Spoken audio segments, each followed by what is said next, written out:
Kemudian masalah disiplin ya, ini adalah segala pangkal dari keberhasilan. Kita harus berpihak kepada kepentingan hukum masyarakat. Saya ulangi, kita harus berpihak kepada kepentingan hukum masyarakat. Kalau kita lihat bahwa tujuan hukum adalah ada 3, untuk mencapai kepastian hukum, kemanfaatan hukum, dan keadilan hukum. Sering terjadi kasus-kasus yang menimpa masyarakat kecil ya.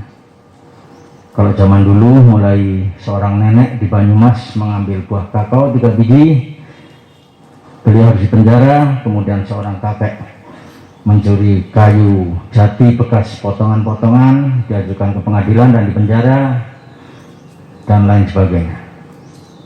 Belakangan muncul kasus-kasus yang mencoreng kewibawaan Polri, seperti contohnya menzinai istri tersangka. Maaf, saya bicara agak vulgar ya supaya lebih jelas dan jangan sampai terjadi di wilayah kita. Menzinai istri tersangka, anak tersangka ya. Padahal itu seorang pejabat yang harus memberikan keteladanan baik kepada anggotanya maupun kepada masyarakat. Terakhir di Jawa Timur, seorang oknum anggota Polri ya, memacari seorang wanita ya, kemudian tidak bertanggung jawab, mungkin tidak mau menikahi, sampai terjadi menggugurkan kandungan selama 2 kali, dan akhirnya menderita tekanan mental dan berujung kepada bunuh diri di samping makam orang tuanya.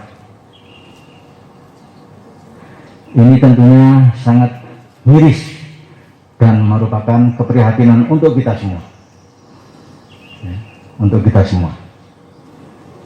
Dan yang terpenting, jangan sampai terjadi di wilayah hukum kita ini.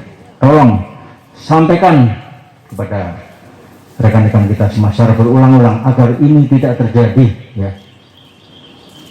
Mari kita memahami rasa welas asih kepada sesama ya, sesuai dengan kaidah emas. Kaidah emas itu bunyinya, kalau kita ingin tidak disakiti oleh orang lain, maka janganlah kita menyakiti orang lain. Kalau kita tidak ingin orang lain membuat kita menderita, janganlah kita membuat penderitaan orang lain ya.